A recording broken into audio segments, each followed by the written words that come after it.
as he took his final breaths after being shot. It comes as Houston police continue pleading for information that could help them identify and arrest potential suspects. This nurse says she doesn't feel safe sharing her identity until police capture Takeoff's killers. John Schierick has the story. She is still traumatized, a veteran nurse of 30 years, sometimes weeping at what is seared into her mind.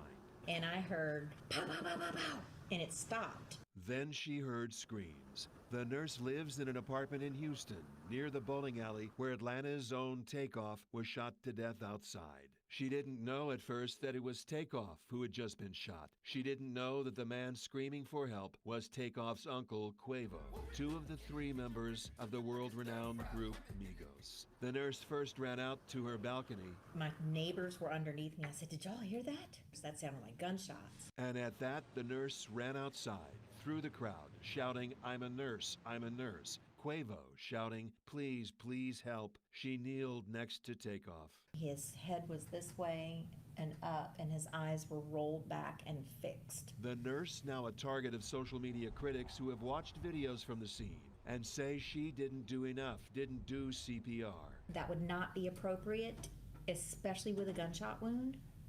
You would never do CPR because you would be circulating the blood. Which would cause even more blood loss through the wounds. She applied pressure to the wounds, soon realizing she was too late, and she broke down in tears, learning hours later that it was Takeoff who was in her arms. Moments seared into her